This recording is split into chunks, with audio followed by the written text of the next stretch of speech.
Welcome everyone to this Huygens FUSER and deconvolution webinar. My name is Michel and I'm a developer here at Scientific Volume Imaging.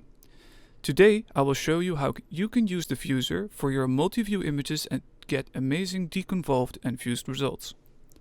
Let's first take a look at the general workflow to get from your individual views to a deconvolved and fused image. In this example, we have 4 images on our hard drive, imaged with a Zeiss Z1 light sheet microscope at 4 different 90-degree angles. We start by loading them in the FUSER, which creates a small thumbnail of all of your views, shown on the left-hand side of the FUSER. The FUSER workflow consists of 2 main steps: manual registration or alignment of your 3D images, and then an automatic step, where the FUSER handles the deconvolution, fine-tuning of the registration, and finally fusion, where the actual information of each multi-view image is combined into one result. To perform the manual registration, we can rotate the previews around in a Fusion preview window in the middle of the FUSER. After providing the angles between these views, their orientations match up, and we drag them on top of each other to complete the image in the FUSER preview. By providing the FUSER with this first guess by hand, it can fine-tune the registration by itself. Therefore, it is not necessary to add any beads or fiducial markers to the object when acquiring your images. We can then load our microscopic and deconvolution parameters, and after selecting your desired fusion options, simply click the Fusion button. The FUSER will load each view one by one and make sure their alignment is optimized in all 3 dimensions, including rotations and translations. These images are typically very large, and the FUSER will work perfectly on any computer with enough memory to process your images, and it can be boosted with GPU acceleration to speed up the alignment process. Finally, we can inspect our result in the visualization tool of your choosing. Here, we show the fused image in the simulated fluorescence process renderer. Also, notice the extra details in the shadows that were not available in the single views. Further along in the webinar, I will show you how to use the Huygens FUSER to get these kinds of results for your multi-view images. We support all types of light sheet microscopes, varying from microscopes that use a traditional excitation mode with a single light sheet, or dual opposing light sheets to illuminate the sample.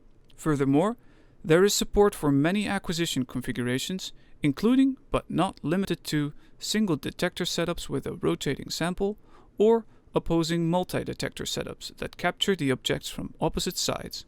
Inspecting and correctly setting the microscopic parameters for your light sheet images guarantees that you will get the best possible results when deconvolving your light sheet images. You can load your images in 2 different ways. One way is by selecting the images already opened in the Huygens main window, clicking the right mouse button and selecting the interactive FUSER and decon menu entry will open the FUSER with these images. You can also find it in the top bar under the menu bar item deconvolution. However, another more efficient way is to start the FUSER by selecting the image's location on disk. We will work with only the previews, so not all images have to stay loaded in RAM, and this allows the images to be only loaded when they are actually needed during the fusion process. Let's now look a little more in depth at these steps to fuse your images. To demonstrate how to align your views, I have opened a multi-view series of the same object which was acquired under 8 different angles. Normally when starting, the FUSER already makes a guess of the rotation axis and the angle between each view based on the number of views. I have set this up so we start from scratch. I've zoomed out to get a clear overview and limited ourselves to these 2 views. Keeping one of them as the reference image rotated with 0 degrees, our first goal is to match their respective orientation. To switch between moving one or the other view, you can click on the small thumbnail on the left-hand side. The active view becomes highlighted in green. By left-clicking and dragging, you can move a view.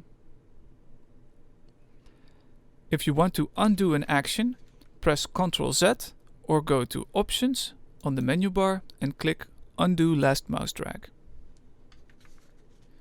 From looking at the original unrotated images along the X-axis, it does not look like we can simply rotate them to match them up.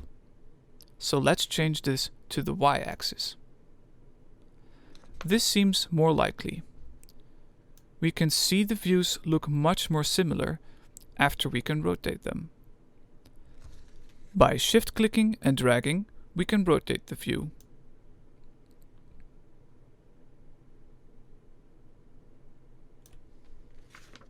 That seems about right.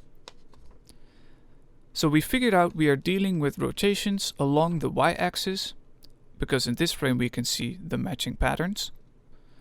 And we've also figured out that the angle between the two images is about 45 degrees. Now that we've figured this out, we can apply the 45-degree step to all views. So go to the top left in the window and put 45 in the rotation step size. After we click Apply to Views, all views opened in the Fuser will get incremented by 45 degrees each.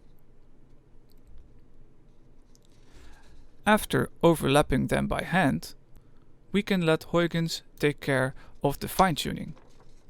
As of now, there are 3 presets that determine the precision of the alignment and the resolution of the resulting image. The first registration preset will do no registration, but this can give a quick fusion of the current state.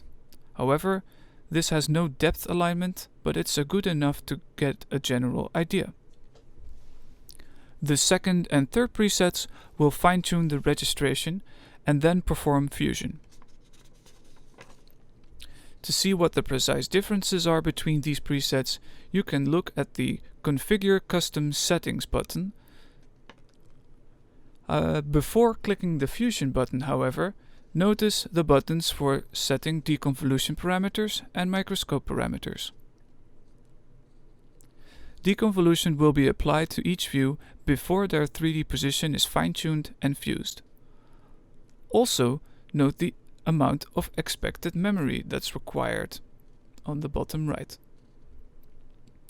If you are working with very large images with a lot of empty space, feel free to pre-crop your result.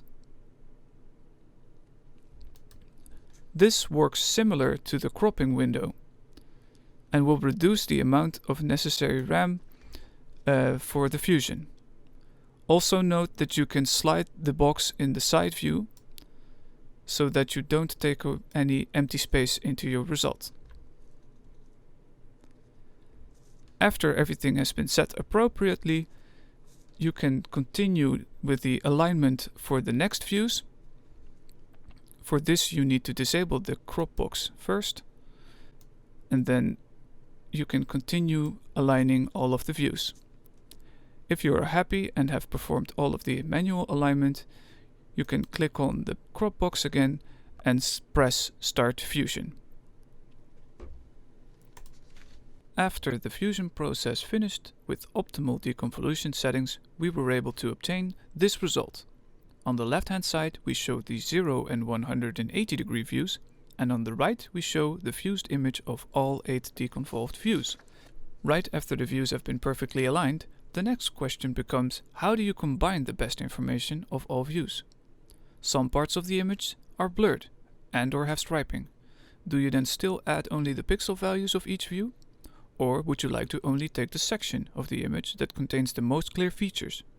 And how do you determine which sections are important? Within Huygens we have multiple solutions for combining the image data of multiple views. We have expanded the fusion options to get optimal results. If all your views have rich information, you can perform a weighted sum of views. The weights are then based on either the pixel value, the local variance around that pixel, or the local entropy. And new in this fuser is the weighing based on image depth. In case the objects haven't been imaged all the way through, fusing might cause hard edge artifacts to show up in your result. If this is the case, it can be useful to perform a weighted sum based on imaging depth. This applies a linear weighting to the voxels deeper inside the object. To determine whether to use Z is 0 is best or Z is 0 is worst, please look at the first view of your image rotated at 0 degrees. If the image has more detail on the bottom, choose Z is 0 is best, and vice versa. These options are all available from the Configure Custom Settings button in the Fuser. Here you can see the result where this image was weighed by imaging depth. We also have specific options for fusing time series. Time series can take very long time to process, so in order to check whether the registration and fusion is performed as expected, it is possible to fine-tune and fuse only the first frame. If you are certain that there is no movement in between the first and last time frame, then you can also opt to fuse all time frames with the exact transformations as the first optimized frame. Or you could fine-tune the registration of all time frames separately by starting from the initial guess of the first frame each time. Or finally, in case you notice a drift during the acquisition, it might be better to start from the transformation of all previous frames. That way the optimization might be better. So in summary, to allow a fast workflow and a computationally less expensive fusion process, we have added GPU accelerated registration, and to make the workflow from start to finish a lot faster, we have also integrated the deconvolution process by using the deconvolution and microscopic templates. And to minimize the necessary amount of RAM, we load only the images when they are needed and allow cropping the resulting image before fusing to reduce the amount of empty space. Another option is to adjust the resolution of your fused image. And with that, I would like to conclude the Fuser webinar. If at any time you want to read more about the Huygens Fuser or any of the mentioned options, please don't hesitate to visit our website or ask questions by email. Thank you for watching.